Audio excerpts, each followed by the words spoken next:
siempre se siente que de alguna manera, no sé, como que se ha oído hablar demasiado de eso, como que García Márquez ya tiene como una imagen y es como una obligación. Y el reto yo creo ahora, y me parece que es interesante lo que está pasando, que uno siente que hay como un nuevo momento de García Márquez y una nueva como forma de imaginarlo y de acercarse a él y de asumir como esa importancia de García Márquez. Entonces, digamos, la pregunta sería, pues para comenzar, pues que nos cuenten cómo fue el proceso de llegar a esto que tenemos acá y bueno, cómo asumieron ese reto y no sé, ¿qué creen de, digamos, cómo les fue leyendo a García Márquez para hacer esto para acá? No sé quién quiere empezar. Santiago, si quiere. Hola, pues sí, creo que fue un reto bastante complicado, sobre todo por el hecho de lo que dice Alejandro, que cada uno tiene su Macondo en la cabeza y tratar de construir un Macondo que de alguna manera dejara satisfecho a la mayor cantidad de personas era muy difícil. Por eso partimos de la idea de crear ciertos dispositivos que fueran más alusivos o que pudieran generar más preguntas o pudieran ser como una especie de detonantes de la imaginación, más que decirle a los espectadores qué es Macondo y qué no es Macondo, o así es una casa en Macondo, o así es una persona en Macondo, etcétera. Entonces, tratamos de ser un poco no tan representativos y, y esa fue, digamos, la base del proceso creativo.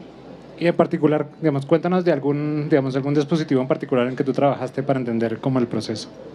Pues personalmente yo me encargué del dispositivo de la entrada, que es ese recorrido entre el video.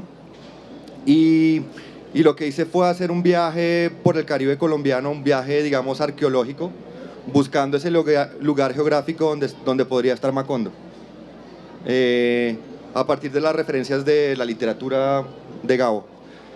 Recorrí bosque, desierto, ciénaga, mar, pantano, buscando las ruinas que podrían, no sé, ser esa ciudad o buscar ese río con aguas diáfanas y piedras en forma de huevos de dinosaurio. Y pues no, nunca lo encontré, pero de todo ese proceso resultó una cantidad de imágenes y una cantidad de sonidos que creo que pude traer y ayudar a la gente a que vieran ese paisaje que está también relacionado con nuestra geografía acá en Colombia. ¿Y cómo se convierte eso en lo que, digamos, en lo que vemos acá en la entrada? Se convierte en, pues fue un paso bastante lógico, se convierte en una gran, digamos, ancla de lo literario con lo real. Ese era básicamente el objetivo. Y al hacer esa búsqueda y tener tantos referentes, simplemente fue poner las imágenes, digamos que más bonitas o que podemos de alguna manera ver en la literatura de Gabo, sobre todo en Cien años de soledad. Y ahí están, pues son esos sonidos y esas imágenes sin gente prácticamente, no hay ni una persona en esas grabaciones, solo es paisaje. Hay una persona, un José Arcadio. Pero no hay más gente. Porque ahí lo que uno se preguntaría es como qué rol cumple como ese video en la entrada, o sea, cómo se concibe esto como un todo, porque digamos eso es como, o sea, yo creo que lo más difícil cuando uno asume un proyecto de estos es como cuál es la idea que articula todo el proyecto, ¿no? Cómo hacer que no sean un montón de imágenes sueltas, sino que, digamos, así como se dice que Macondo es un mundo, se construya un mundo para la exposición. Sí, a mí me parece que la función de esta pieza que hizo Santiago es un poco como traer un poco de ese territorio, como que siempre se pensó, uno de los temas, digamos, que estuvo siempre presente en los diálogos con el comité curatorial es la geografía de Macondo, que es una geografía en parte, cierto, literaria, pero en el sentido es imaginada y es real, ¿cierto? Ciénaga está ahí, pero es también un lugar literario. Y Santiago quería como ir a los lugares y poder tener una experiencia directa con el paisaje, con el territorio y un poco como trasplantarlo acá, como experiencia de bienvenida al territorio. Para mí fue muy sorpresivo ver lo que él hizo, digamos, un poco para contarles lo que hizo Santiago fue que se fue con un arreglo de múltiples cámaras para grabar simultáneamente y después poder mapear esas cámaras en esa experiencia envolvente de la entrada. Pues la ejecución fue impecable y yo tengo una anécdota muy interesante, y es que, digamos, en el momento en que Santiago fue a hacer el viaje para ir a Aracataca, yo tuve la oportunidad de llamarlo, preguntarle, oye, ¿cómo están las cosas? Y me dice, Andrés, lo único que puedo decirle es que en este momento son las 6 de la tarde y hay muchos niños jugando escondite en la calle, y pienso en nuestros hijos que en este momento están viendo televisión en un apartamento. Es como que en ese momento yo pensé que la relación entre imagen, territorio y la realidad, entre lo que pasaba allá y lo que pasaba acá, realmente tenía mucha actualidad, como que nos tenía mucho que enseñar, y un poco como que eso es lo que creo que Santiago ha intentado trasplantar acá, además con la voz de Gabo, él mismo leyendo el primer capítulo de 100 años de soledad. Esta instalación también es de alguna forma como un portal, ¿no? Te sumerge, te aterriza y te mete en el territorio, y la idea es que el público lo atraviese y arranque este recorrido para entrar en de alguna forma un espacio en donde, digamos, como eje central está la gallera, el punto de encuentro popular de la costa Caribe, y alrededor de esta gallera hay diferentes como pequeños, como lo dijo Santiago, dispositivos, instalaciones de arte, pero que si lo traduces a una ciudad, a un pueblo, pues podrían ser de, no sé, casas, aldeas, lugares, tiendas, ¿no? Como que, entonces, de alguna forma, esta instalación es un portal que te ayuda a aterrizar y te sumerge en el universo de Macondo para llevarte al espacio central donde están las instalaciones. Andrés hablaba de la conversación con el comité curatorial. ¿Cómo fue todo ese, digamos, proceso de negociación para llegar como a este destilado de estos elementos tan, ¿no?, como puntuales? Dale, dale. Bien, fue una negociación muy interesante, en algunos momentos muy intensa. Obviamente, digamos, está el reto que usted mencionaba al principio, que es como, bueno, este Macondo que es parte ya de los lectores colombianos, ¿cómo se va a volver experiencias en un espacio concreto? Y hay muchas maneras de hacerlo. Dos de los conceptos que salieron desde el principio, que eran claves, que iban a digamos, como articular todo, era el mapa, que es, digamos, el aterrizaje, es el mapa que está justo a la entrada, que es este mapa ficticio y literario, y por otro lado estaba la idea de la cronología de Macondo, que se habló de las edades de Macondo, que fue lo que le dio origen como que a cada una de las instalaciones un poco, aunque después eso se fue transformando mucho. En particular, Jaime Abello fue una persona que colaboró mucho y que nos retó mucho. Digamos, en las primeras, una anécdota, una de las primeras propuestas que hicimos cuando se estaba pensando en que esto iba a estar, digamos, una experiencia de cámara oscura, que estaba cerrado, con condiciones de luz controlada, él nos dijo, este es un espacio oscuro, negro y cachaco. Y eso Frío. no es Macondo. Frío, oscuro y cachaco. Y era como el reto de yo, que soy de Pasto, por ejemplo, siento que también vengo como del frío, cómo vamos a calentar este espacio. Pero creo que eso fue, ese tipo de retos fue lo que motivó a que se fuera puliendo cada vez más la experiencia y encontrar un punto en el que como que estuviéramos, digamos, no sé si la palabra satisfechos, pero seguro conectados con el comité curatorial con respecto a los resultados acá. Ahí hablaste de las 4 edades, que yo creo que vale la pena mencionarlas, y es la edad mítica, la edad épica, la edad de la bonanza y la decadencia. Entonces, digamos que ellos sí fueron muy claros en esos 4, digamos, ejes temáticos que nos dieron todo el contenido y todo el contexto para partir de ahí, para poder desarrollar todas estas instalaciones. Y cuéntanos un poco cómo se vuelve en instalación, digamos, ya las edades. Pues, como lo dijo Andrés, digamos, arrancamos como pensando en esas edades, que habría una quinta que es la utopía, y es como será que vuelve hay un renacer, hay un, ¿no? Vuelve a existir ¿no? Tiene alguna, ¿cómo se dice?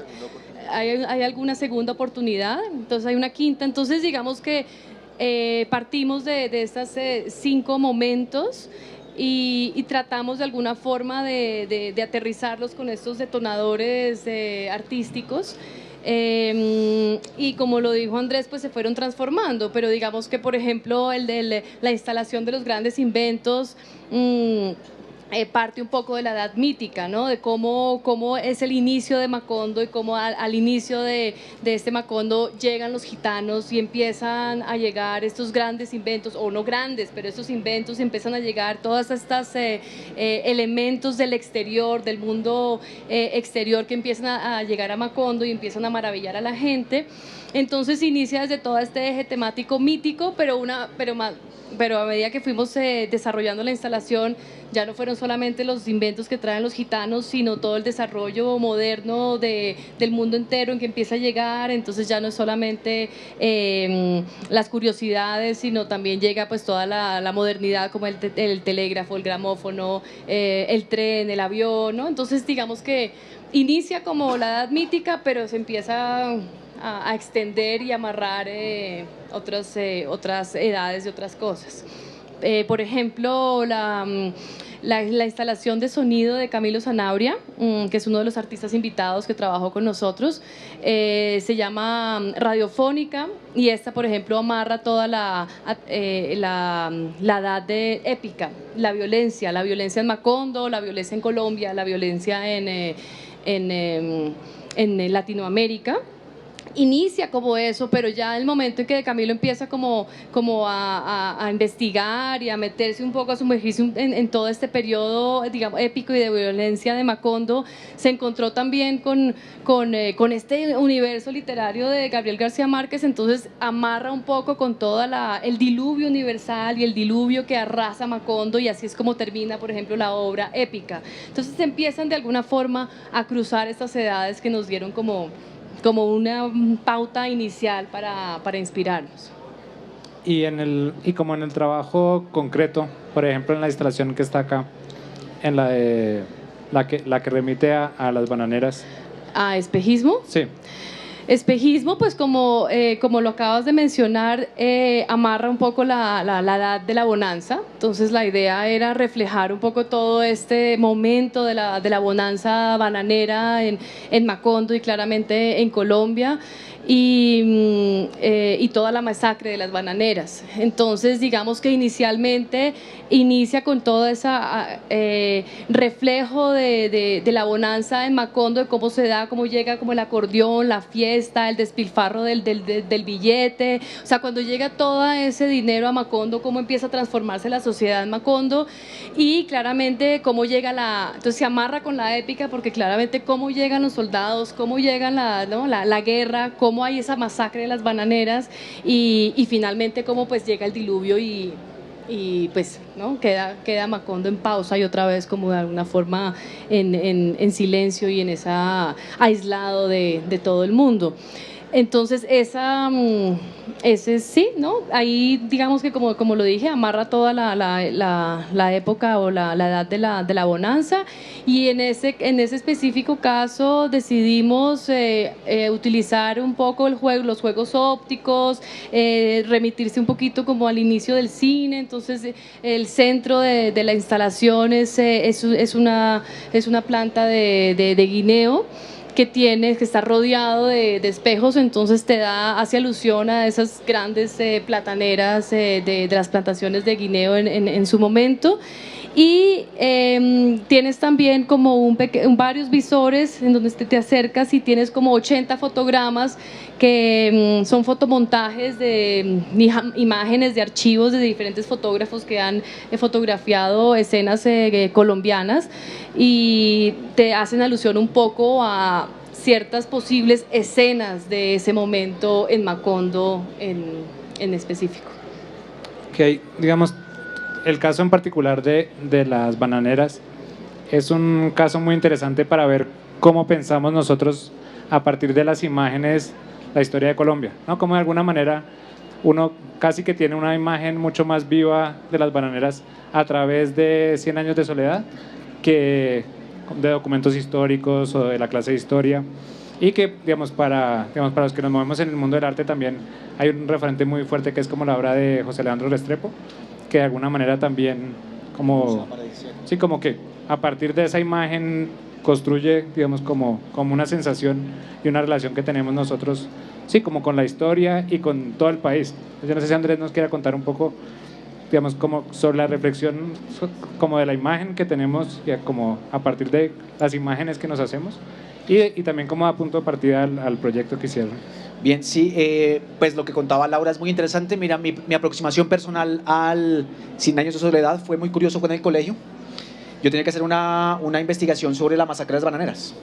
Y un hermano mayor mío me dijo, es que ese es uno de los temas de 100 años de soledad. Yo hasta ese momento, digamos, tenía como una idea ingenua, como que 100 años de soledad era una novela como costumbrista.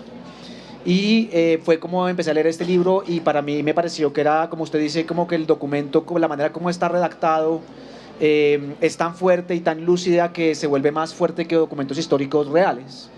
Y desde entonces, digamos, como que me ha acompañado mucho esa imagen literaria, digamos, y esa relación entre lo periodístico y lo creativo, lo documental y la ficción. Y creo que eso fue sin duda una cosa que estuvo muy presente en todas las instalaciones. Digamos, el proceso siempre fue, digamos, que recordábamos nosotros de la novela, después interactuar con el comité curatorial, con los asesores literarios que nos llevaban eventualmente cuando uno mencionaba una idea a una cita en particular y eventualmente a partir de eso elaborar. Lo que yo creo que, digamos, el aspecto más interesante en la realización, Alejandro, es que de nuestra parte es un trabajo muy honesto. ¿En el cuál sentido? En el sentido que cada uno de nosotros está haciendo lo que le interesa hacer. Y logramos hacer que esas cosas que nos interesan hacer, que es nuestro trabajo en particular, no hacer como una obra, como hacer obras que eventualmente buscan como que falsamente, ¿no?, los entienda un mayor público o algo así. Y logramos encontrar ahora el gusto, digamos, de que esos trabajos que al hacer lo que queremos hacer han tenido una buena recepción.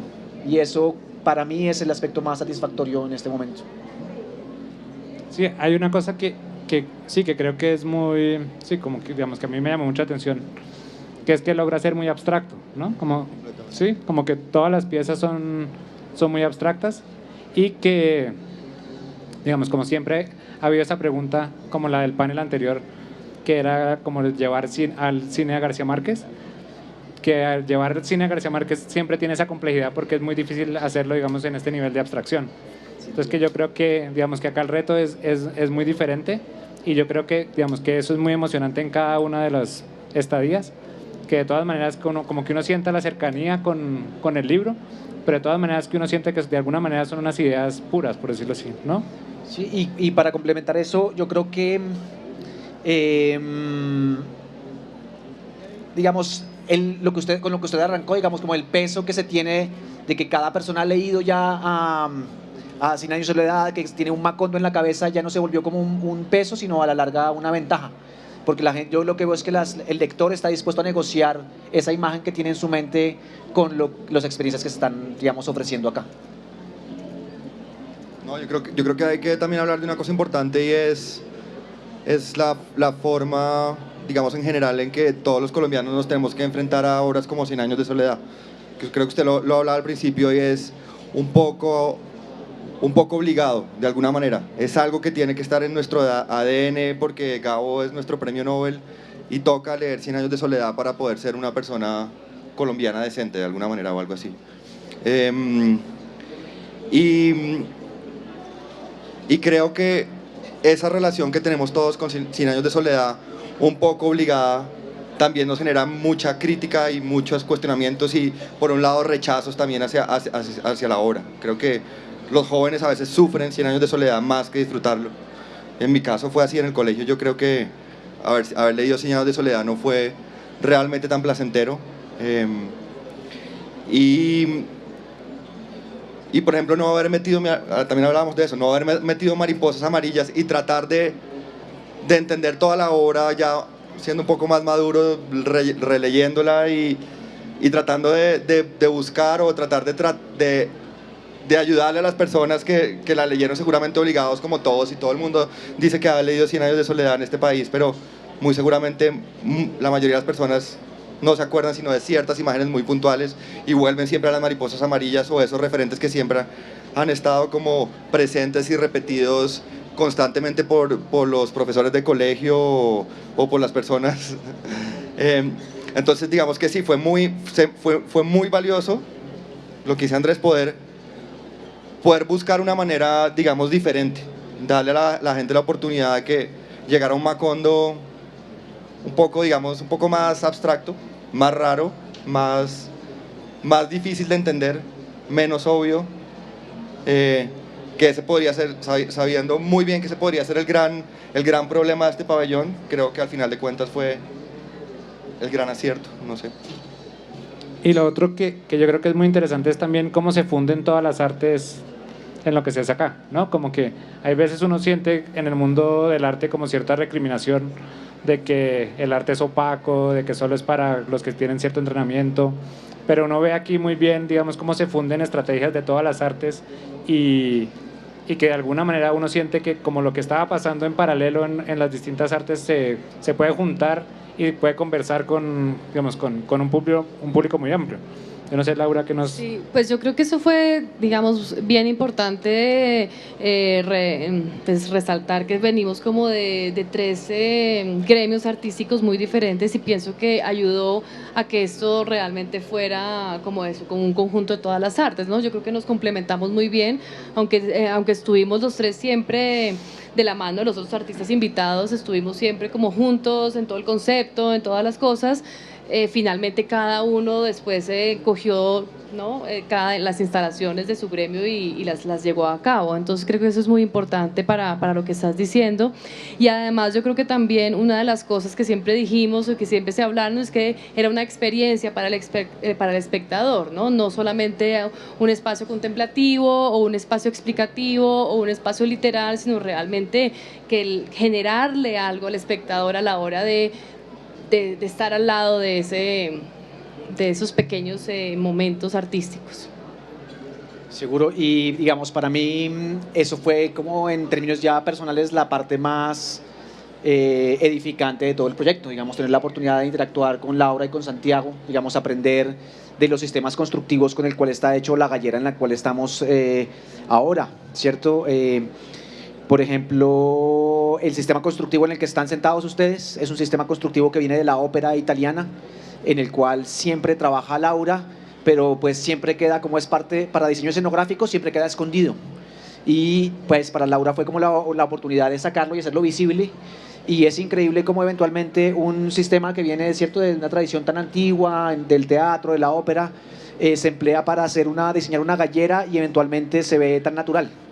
Entonces eso fue muy, muy interesante ver, digamos, el momento en que Santiago estuvo realmente reportándonos en qué momento estaba en Aracataca, en qué momento estaba en Ciénaga y en qué momento empezábamos a recibir imágenes. Fue increíble después ver ya cuando el proceso de mapeo, de montar las pantallas, la maestría que tiene como cada cual en su campo, fue un proceso de aprendizaje increíble. Y no solo, ahí digamos vale la pena decir, no solamente de nosotros tres, sino de todo el equipo que trabajó, ¿cierto? Donde se destacan, qué sé yo, los arquitectos, Manuel Villa y Antonio Yemail, Henry Alarcón, y todo el equipo de HG Studios.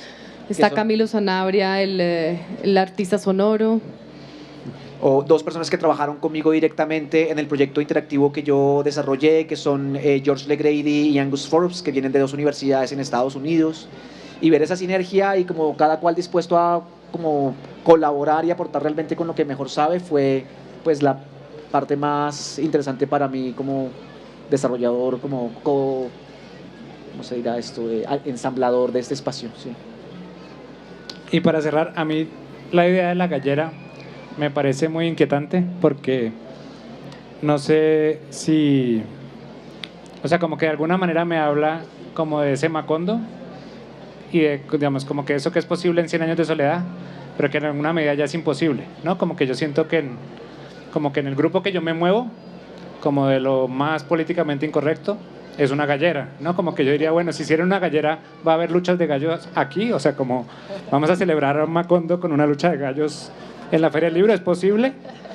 No sé ustedes qué dirían, como, digamos, porque yo sí soy muy nostálgico y yo siento que, por ejemplo, esa prohibición y ese fin de las peleas de gallos es un poco como el fin de un mundo y que señala de alguna manera como ese final que señala 100 años de soledad, que me parece que es como imposible, como que ya pertenecemos a este mundo citadino en el que eso ya no puede pasar y de alguna manera irremediablemente no va a pasar. Yo no sé ustedes qué piensan, si están de acuerdo con las peleas de gallo o no. Yo pienso un poco, digamos que sí, es políticamente incorrecto, creo que eso está, pues es importante también, pero por otro lado la gallera en el mundo macondiano de alguna manera es el sitio que detona la partida de José Arcadio a fundar ese nuevo sitio. Así la gallera no esté adentro de Macondo, es un lugar en el que se da la situación que da origen a todo este lugar, que también es un poco contradictorio. No está ahí, pero da origen de alguna manera una situación que pasa ahí a que Macondo exista. Entonces sí, es políticamente incorrecto, pero era muy correcto meterla, digamos, era como era una manera lógica de resolver muchas problemáticas. Una de ellas era tener un auditorio y creo que era como muy chévere meter una gallera, ¿no? Yo no sé ustedes qué dicen. Yo creo que Laura es, digamos, la llamada a responder un poco esta pregunta, pero lo que yo quiero agregar sobre la gallera en particular es que también es un espacio muy interesante en términos de tipología arquitectónica. Y era que estábamos buscando un auditorio y se pensó, digamos, en auditorios que se habían creado acá anteriormente, en este espacio, y siempre como que conservaba muy la idea del auditorio y tal, y se quería algo que fuera diferente, y de pronto entre los referentes que empezaron a explorar Laura y Santiago aparecieron cada vez más galleras y espacios como ágoras y de construcción informal.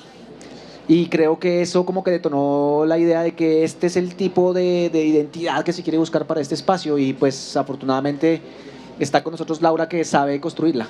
Entonces creo que ahora quizás sería bueno escucharla a ella. No, pues realmente, como lo dijo también Santiago, es un ícono de la costa Caribe, ¿no? Entonces, no, representa algo muy importante dentro de la cultura popular del Caribe colombiano, y una de las cosas que queríamos era resaltar eso.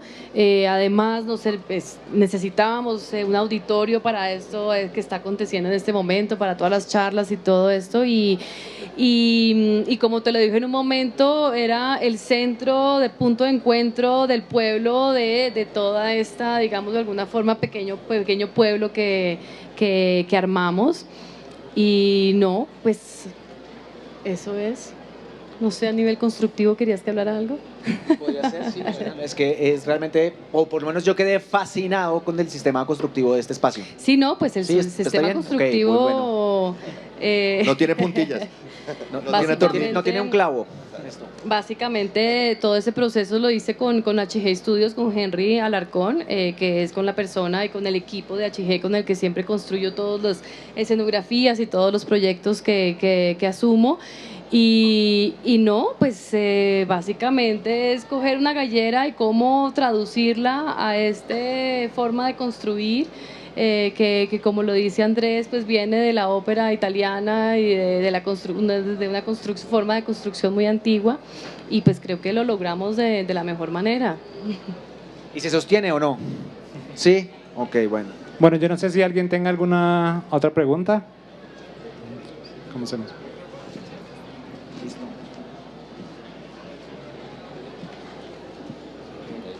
Bueno, buenas tardes. En primer lugar, gracias por este espacio. Se nota que hay un trabajo artístico, de investigación y de interiorizar diferentes conceptos para llegar a este espacio. Como amante de la literatura de García Márquez, uno entiende que el universo de Macondo es transversal a varias novelas y es transversal a varios personajes. En particular, uno como costeño, cuando lee La calle de los Turcos, en Lorica, en Sincelejo, en Barranquilla siempre hay una calle de los Turcos, con diferente nombre. Hay una tienda de Catarino, hay muchos espacios que se replican y hay muchos personajes asociados a esos espacios. El universo de 100 años de soledad es gigante, pero me gustaría saber qué espacios en particular o qué personajes en particular buscan también evocar con los espacios que vemos aquí, o algún pasaje en particular del libro que les haya parecido de especial remembranza para presentar en la feria. Gracias. Dices en este pabellón específico. Pues yo creo que en cada una de las instalaciones se ven reflejadas muchas cosas, como lo nombramos, por ejemplo, cuando hablábamos de este gran domo y digamos, mesa de todos los inventos, pues ahí primero se ve reflejada la carpa de los gitanos con esta gran tela, y segundo, como lo mencioné anteriormente, todos los inventos que vienen. Entonces, más que un pasaje particular del libro, creo que es no sé, como tratar de traducir cierta esencia y ciertos pasajes, pero no puntuales literarios, sino como más como globales de la obra de Gabriel García Márquez. Yo creo que, por ejemplo, si están regados por ahí los personajes que habitan esos espacios, que es importante, porque esa fue una gran discusión que tuvimos, porque habíamos construido un espacio, pero a veces sentíamos que no estaba habitado por la gente de Macondo, digamos. Y esa fue una decisión, y también fue una decisión difícil de tomar. No queríamos, digamos, poner estos habitantes en el sitio. Yo pongo siempre como ejemplo la instalación de video, porque es con la que tengo relación más directa, porque la hice con mis propias manos. Pero, por ejemplo, esa instalación es el viaje fundacional de José Arcadio Buendía a encontrar el sitio donde se fundó Macondo. Así no esté un José Arcadio parado en la entrada recibiéndote, digamos que ese es su viaje, por ejemplo. Y en cada instalación, de alguna manera, si tú te das cuenta y te tomas tu tiempo, vas a poder construir esas relaciones con los personajes, con el libro. O sea que están por ahí, están ahí. Yo quisiera agregar que, digamos, tenemos una instalación interactiva en la cual tú puedes contribuir con tus fotografías. Una de las secciones está hecha para escoger un personaje de 100 años de soledad y poderle poner una cara. Hemos recibido muchísimos selfies de gente que se retrata como el coronel Aureliano, y yo sueño con poder hacer en el futuro como la cronología, ¿cierto? Desde los niños que se retrataron como Aureliano hasta cuando está más viejo. Y creo que eso, digamos, es uno de los aportes más importantes de ese espacio, de esa instalación, y que va a dejar como alguna memoria después.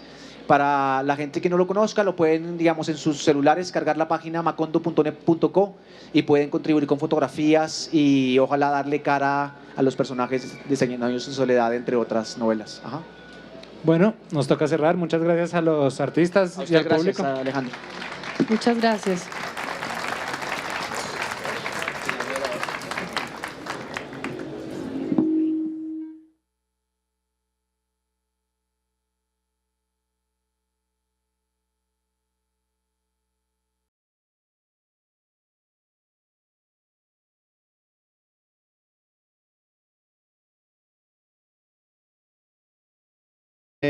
Su Macondo en la cabeza y tratar de construir un Macondo que de alguna manera dejara satisfecho a la mayor cantidad de personas era muy difícil. Por eso partimos de la idea de crear ciertos dispositivos que fueran más alusivos o que pudieran generar más preguntas o pudieran ser como una especie de detonantes de la imaginación, más que decirle a los espectadores qué es Macondo y qué no es Macondo, o así es una casa en Macondo, o así es una persona en Macondo, etcétera. Entonces tratamos de ser un poco no tan representativos, y esa fue, digamos, la base del proceso creativo. Y en particular, digamos, cuéntanos de algún dispositivo en particular en que tú trabajaste para entender cómo el proceso. Pues personalmente yo me encargué del dispositivo de la entrada, que es ese recorrido entre el video, y lo que hice fue hacer un viaje por el Caribe colombiano, un viaje, digamos, arqueológico, buscando ese lugar geográfico donde podría estar Macondo. Sobre todo en 100 años de soledad, y ahí están, pues son esos sonidos y esas imágenes sin gente prácticamente, no hay ni una persona en esas grabaciones, solo es paisaje. Hay una persona, un José Arcadio, pero no hay más gente. Porque ahí lo que uno se preguntaría es como qué rol cumple como ese video en la entrada, o sea, cómo se concibe esto como un todo, porque digamos eso es como, o sea, yo creo que lo más difícil cuando uno asume un proyecto de estos es como cuál es la idea que articula todo el proyecto, ¿no? Cómo hacer que no sean un montón de imágenes sueltas, sino que, digamos, así como se dice que Macondo es un mundo, se construya un mundo para la exposición. Sí, a mí me parece que la función de esta pieza que hizo Santiago es un poco como traer un poco de ese territorio, como que siempre se pensó uno de los temas, digamos, que estuvo siempre presente en los diálogos con el comité curatorial es la geografía de Macondo, que es una geografía en parte, cierto, literaria, pero en el sentido es imaginada y es real, ¿cierto? Ciénaga está ahí, pero es también un lugar literario. Y Santiago quería como ir a los lugares.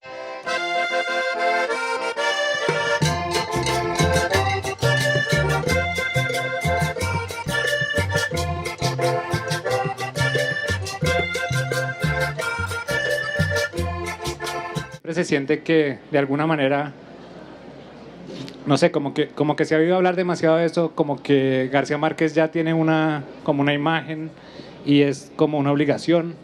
Y el reto, yo creo ahora, y me parece que es interesante lo que está pasando, que uno siente que hay como un nuevo momento de García Márquez y una nueva como forma de imaginarlo y de acercarse a él y de asumir como esa importancia de García Márquez. Entonces, digamos, la pregunta sería, pues para comenzar, pues que nos cuenten cómo fue el proceso de llegar a esto que tenemos acá y bueno, cómo asumieron ese reto y no sé, ¿qué creen de, digamos, cómo les fue leyendo a García Márquez para hacer esto para acá?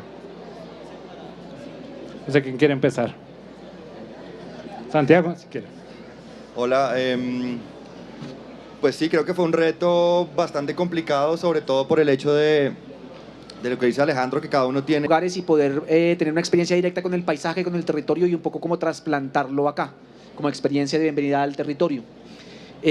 Para mí fue muy sorpresivo ver lo que él hizo, digamos, un poco para contarles lo que hizo Santiago fue que se fue con un arreglo de múltiples cámaras para grabar simultáneamente y después poder mapear esas cámaras en esa experiencia envolvente de la entrada.